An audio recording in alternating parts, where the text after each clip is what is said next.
নমস্কার, সবাই কেমন আছো? তো আজকে আমি তোমাদের কিছু জিওগ্রাফির কোশ্চেন নিয়ে চলে এসেছি। এই কোশ্চেনগুলো মোটামুটি পশ্চিমবঙ্গের যে আপকামিং এক্সামগুলো রয়েছে সব এক্সামের জন্যই তোমরা পড়তে পারো, পার্টিকুলার কোনো এক্সামের নাম নয়। তো জিওগ্রাফি যেখানে সিলেবাসে থাকবে এক্সামের, সেই বেসিক জিওগ্রাফির জন্য এই কোশ্চেনগুলো তোমরা দেখতে পারো। তো চলো শুরু করা যাক। আজকের প্রথম কোশ্চেন কি আছে, তো দেখো প্রথম প্রশ্ন কি রয়েছে, জয়চণ্ডী পাহাড় পশ্চিমবঙ্গের কোন জেলায় রয়েছে? তো আমাদের পশ্চিমবঙ্গের পশ্চিমের দিকটা মালভূমি অঞ্চল এবং সেখানে ছোট বড় অনেকগুলো পাহাড় রয়েছে। তো তার মধ্যে আমরা মামাভাগ্নে পাহাড়, শুশুনিয়া পাহাড় এগুলোর নাম শুনি। তো এটা জয়চণ্ডী পাহাড়টা কোথায় রয়েছে? তো এটার অ্যান্সার হয়ে যাবে পুরুলিয়া। তো পুরুলিয়া একটা আমাদের একদম পশ্চিমের জেলা, এবং সেখানে আদ্রা রেল শহর বলে একটা শহর আছে। তো সেই আদ্রা শহরের কাছাকাছি এই জয়চণ্ডী পাহাড়টা অবস্থিত। তো অ্যান্সারটা লিখে নিই। তো এটা উত্তর হয়ে যাবে পুরুলিয়া।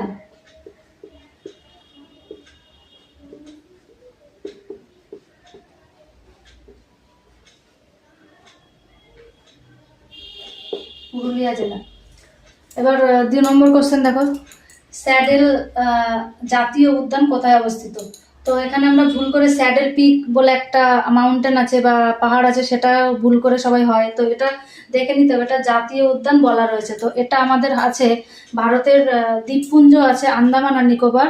তো সেই দ্বীপপুঞ্জের নর্থ আন্দামান বা উত্তর আন্দামান যে দ্বীপটা রয়েছে সেখানে অবস্থিত। তো এখানে আমি যদি ডিটেলসে বেসিক কোন দ্বীপপুঞ্জে রয়েছে তখন জানতে চাই, তখন তোমরা নর্থ আন্দামান বলবে। আর এখানে যেহেতু কোথায় অবস্থিত বলেছে, তো এটা আন্দামান নিকোবর দ্বীপপুঞ্জ। যদি অপশানে থাকে সেটা করলেও হবে, অপশান দেখে তোমরা অ্যান্সার করবে। তো এটার অ্যান্সার আমি লিখে দিচ্ছি।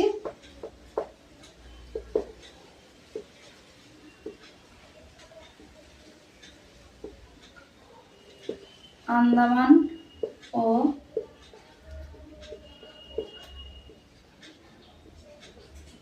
নিকোবর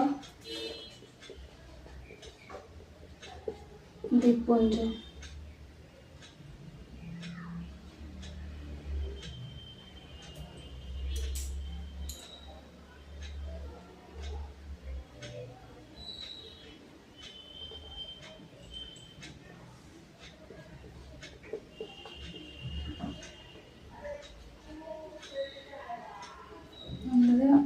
নর্থ আন্দামান।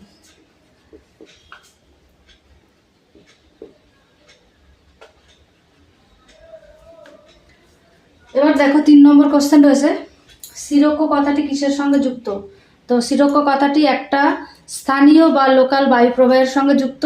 তো এটা প্রবাহিত হয় সাহারা মরুভূমি থেকে ভূমধ্যসাগরের দিকে প্রবাহিত হয়। তো এটা উষ্ণ এবং শুষ্ক বায়ু। তো লোকাল বায়ু বা স্থানীয় বায়ু প্রবাহ অনেক রকমের হয়, শীতল হয়, উষ্ণ হয়। তো এটা হবে উষ্ণ ও শুষ্ক বায়ু, এটা মনে রাখতে হবে। তো এখানে আমি উত্তরটা লিখলাম স্থানীয় বায়ু প্রবাহ।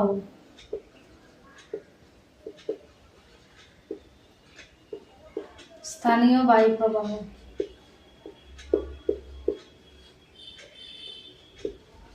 তো এটা সিরোক্কো হচ্ছে উষ্ণ বায়ু, তো এটা আমি লিখে দিলাম উষ্ণ ও শুষ্ক।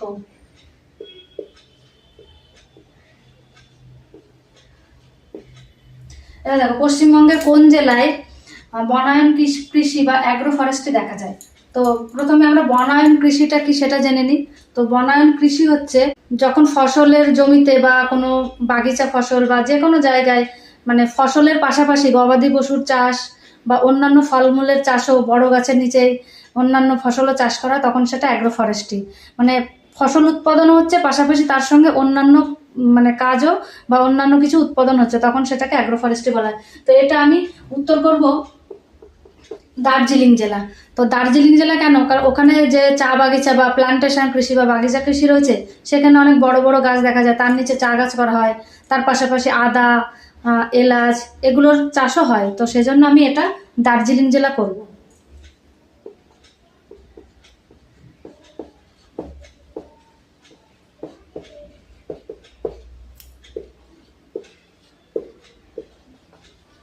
দার্জিলিং জেলা।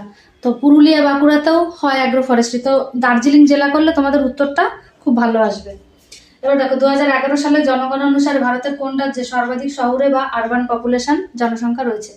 তো এটা 2011 সালের জনগণনা অনুসারে সর্বাধিক আরবান পপুলেশন আমরা জানি মহারাষ্ট্রে রয়েছে। মানে জনসংখ্যার বিচারে যদি হয় তো মহারাষ্ট্রের আরবান পপুলেশন মানে শহরে সব থেকে বেশি লোক বাস করে।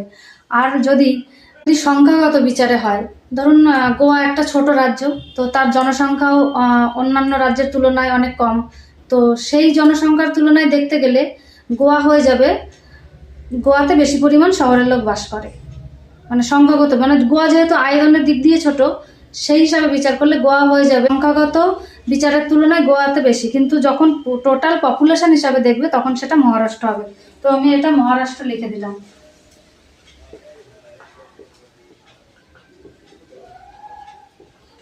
তোমরা কোশ্চেনটা যখন অ্যান্সার করবে ভালো করে পড়ে নেবে যে এখানে এরকম সোজাভাবে দেওয়া আছে না একটু ঘুরিয়ে দেওয়া আছে। এখনকার কোশ্চেন একটু ঘুরিয়ে দেওয়া থাকে, কারণ আগের মতন তোমরা যারা এক্সামের সঙ্গে যুক্ত তারা দেখবে যে লাস্ট যে WBCS এক্সামটা হয়েছে সেখানে কোশ্চেন প্যাটার্ন বা মান কিন্তু অনেকটা চেঞ্জ হয়ে গেছে, আগের মতো নেই। তো সেই জন্য কোশ্চেন কিন্তু ঘুরিয়ে দেবে। তো বেসিকটা তোমরা সবসময় জেনে রাখবে, তাহলে তোমাদের ঘুরিয়ে কোশ্চেন দিলে অসুবিধা হবে না। তো এই ছিল 5টা প্রশ্ন। এবার পরের 5টা প্রশ্ন আমরা দেখে নিই। 6 নম্বর কোশ্চেন দেখো, মুল্লা পেরিয়ার বাঁধ এই নিয়ে একটা দ্বন্দ্ব সবসময় চলে, তো এই দুটি রাজ্যের নাম কি? তো এখানে আমি বলেছিলাম কোশ্চেন ঘুরিয়ে আসতে পারে, তো এখানে এইভাবে ঘুরিয়েও দিতে পারে, বা সরাসরি প্রশ্ন করতে পারে যে মুল্লা পেরিয়ার বাঁধ কোন রাজ্যে অবস্থিত। তো সেটা হলে অন্য অপশান হবে, কিন্তু এই প্রশ্নটা যদি দেয় তখন হবে তামিলনাড়ু ও কেরালা। এই দুটি রাজ্যের মধ্যে সবসময় একটা জল বন্টন নিয়ে, কাবেরী নদীর একটা জল বন্টন নিয়ে একটু অসন্তোষ চলে। তো এখানে হয়ে যাবে, উত্তর হয়ে যাবে তামিলনাড়ু ও কেরালা।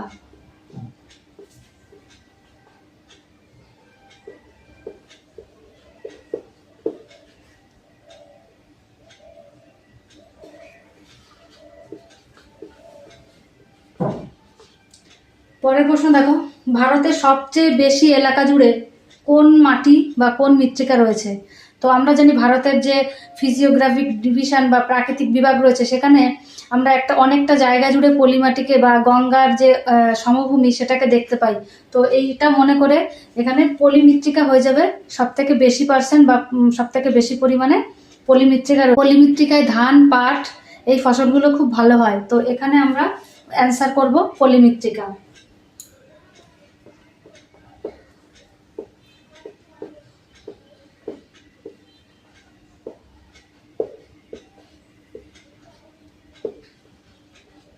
তো হাতের লেখা একটু উল্টোপাল্টা হচ্ছে, যেহেতু আমি প্রথম শুরু করেছি তোমাদের জন্য, তো কোশ্চেনগুলো ভালো লাগলে আমার চ্যানেলটিকে অবশ্যই সাবস্ক্রাইব করে নেবে আর বন্ধুদের সঙ্গে শেয়ার করবে যদি ভালো লাগে। তো আমি এইভাবে লিখছি পরের কোশ্চেনগুলো যাতে মুছে না যায়, তো তোমরা একটু বুঝে নিও। তো কমেন্ট করে জানিও যদি কোনো বুঝতে অসুবিধা হয়। নবগঠিত রাজ্য অন্ধ্রপ্রদেশ রাজ্যের রাজধানীর নাম কি? তো এটা কিছুদিন আগে আমাদের মানে আমরা অনেকদিন আগেই নামটা শুনেছিলাম, কিন্তু তার ভিত্তিপ্রস্তর বা সেরকম কোনো সরকারিভাবে অ্যানাউন্সমেন্ট হয়নি। তো কিছুদিন আগে এটা হয়েছে, তো এটা যেহেতু খবরের শিরোনামে আছে তো এখান থেকে কোশ্চেন আসতে পারে, তো সেই জন্য আমি কোশ্চেনটা দিয়েছি। এটা মোটামুটি বেশিরভাগ সবাই জানে। তো এটা আমি অ্যান্সার করে দিলাম অমরাবতী।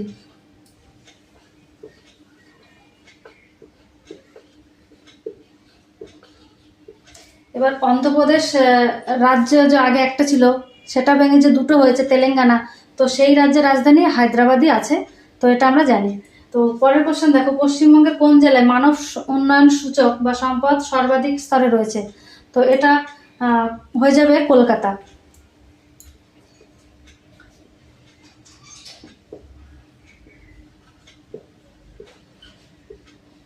কলকাতা জেলা। এবার দেখো লাস্টের কোশ্চেনটা বা পরবর্তী কোশ্চেনটা আমি অপশান দিয়েছি তোমাদের জন্য। নিম্নলিখিত কোন রাজ্যে স্থানান্তর কৃষি দেখা যায় না? তো দেখা যায় না বলেছে, তো এখানে তোমরা এই নাটাকে একটু ফলো করবে, দেখবে না বলেছে। তো এখানে আসাম, পশ্চিমবঙ্গ, উড়িষ্যা, মেঘালয়। তো আমরা জানি ভারতের উত্তর পূর্বে যে রাজ্য সেখানে স্থানান্তর কৃষি খুবই জনপ্রিয়, আর উড়িষ্যাতেও আমরা জানি। তো এখানে পশ্চিমবঙ্গ হয়ে যাবে, পশ্চিমবঙ্গটা হয়ে যাবে না, কারণ পশ্চিমবঙ্গে আমরা স্থানান্তর কৃষি দেখতে পাই না। তো এটার অপশন হয়ে যাবে পশ্চিমবঙ্গ। তো এই 9টা কোশ্চেন ছিল। এবার পরের কোশ্চেনগুলো দেখি। পরে দেখো 11 নম্বর কোশ্চেনেও আমি অপশান দিয়েছি তো নিচের কোন নদীটি আরব সাগরে পতিত হয় না? তো এখানেও দেখো না রয়েছে, তুঙ্গভদ্রা, সবরমতী, মান্ডবী, নর্মদা। তো এখানে এই তিনটে নদী আমরা জানি আরব সাগরে পতিত হয়েছে বা পশ্চিম বাহিনী নদী। তো এর মধ্যে একটা আছে তুঙ্গভদ্রা, এটা হয়ে যাবে বঙ্গোপসাগরে পতিত হয়েছে। তো অপশান হয়ে যাবে এটা। তোমরা জানাবে কমেন্টে তুঙ্গভদ্রা কার উপনদী। এবার দেখো 12 নম্বর কোশ্চেন, ভারতের রাজ্য বা কেন্দ্রশাসিত যে অঞ্চলগুলো রয়েছে তার মধ্যে কোনটিতে বা কোন রাজ্য বা কেন্দ্রশাসিত অঞ্চলে সর্বাধিক ম্যানগ্রোভ আচ্ছাদন রয়েছে? তো এরকম কোশ্চেন ঘুরিয়ে দেবে, কিন্তু তোমরা বেসিকটা সবসময় পড়বে।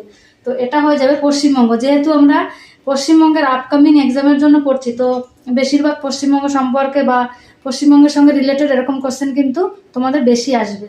তো এর অ্যান্সার হয়ে যাবে পশ্চিমবঙ্গ।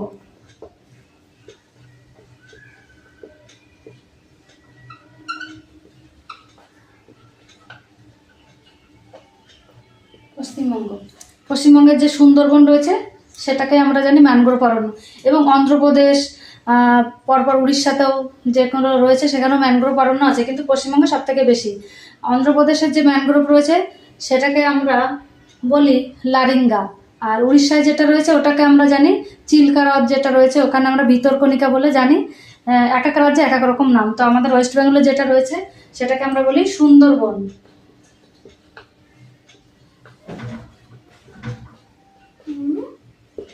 সুন্দরবন হচ্ছে সুন্দরী গাছের জন্য এরকম নাম হয়েছে। এবার দেখো কাশ্মীরে কারেওয়াস বলে একটা মৃত্তিকা আছে, সেটাতে কি চাষের জন্য বিখ্যাত? তো কাশ্মীর আমরা জানি আপেল হয় ভালো, এবং কারেওয়াস ভূমিতে আমরা জানি জাফরান, যেটা সব থেকে দামি একটা মশলা, এটা কাশ্মীরে আমরা পাই। তো সেটা উত্তর হয়ে যাবে জাফরান।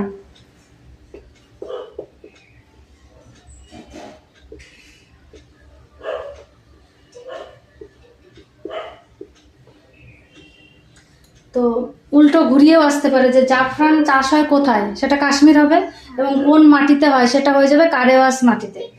বা কারেওয়াস মাটি কোথায় পাওয়া যায় সেটা হয়ে যাবে কাশ্মীরে। মানে এই কোশ্চেনটা থেকে অনেকগুলো কোশ্চেন হতে পারে। এক হচ্ছে কারেওয়াস মাটি কোথায় দেখা যায়, কাশ্মীরে।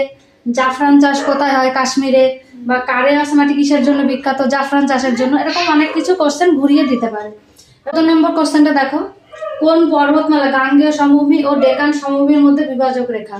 তো গঙ্গা সমভূমি মানে গঙ্গা নদীর যে অববাহিকা, এবং ডেকান মালভূমি মানে আমরা যেটা পশ্চিমের যে মহারাষ্ট্র ডেকান সমভূমি রয়েছে, তো সেটার বিভাজক রেখা হয়ে যাবে বিন্ধ্য পর্বত। তো এটার উত্তর আমি লিখে দিচ্ছি, বিন্ধ্য পর্বত। পর্বত বা পর্বতমালা, পর্বতমালা। তবে দেখো কোন গিরিপথ দিয়ে ভারত, চীন, মায়ানমার এই 3টে দেশের মধ্যে যোগাযোগ করা যায়? তো বা ত্রিসংযোগ করা যায়। তো আমরা অনেকগুলো গিরিপথ আমরা জানি, গিরিপথ সম্পর্কে কোশ্চেন আসে। তো এটা হয়ে যাবে অরুণাচল প্রদেশ, আমাদের ভারতের একদম সর্বপূর্বে অবস্থিত একটা রাজ্য অরুণাচল প্রদেশ। তো সেই রাজ্যে অবস্থিত একটা পাস, দিফু পাস। তো সেই পাস দিয়ে আমরা এই 3টি দেশের মধ্যে যোগাযোগ রক্ষা করা যায়। তো এখানে উত্তর হবে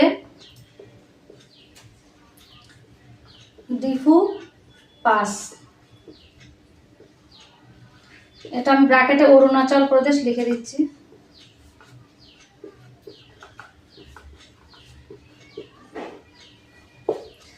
অরুণাচল প্রদেশ। তো এই ছিল আজকের 15টা কোশ্চেন। তো ভালো লাগলে অবশ্যই লাইক করবে। এর পরের দিন তোমাদের জন্য আরও সুন্দর সুন্দর বাছাই করা কোশ্চেন নিয়ে হাজির হব। শুধু জিওগ্রাফি নয়, পলিটিক্যাল সায়েন্সের কোশ্চেন নিয়েও হাজির হব। তো ততক্ষণে আমার চ্যানেলটিকে অবশ্যই সাবস্ক্রাইব করবে এবং ভিডিওটি প্রথম থেকে শেষ পর্যন্ত দেখবে। টাটা।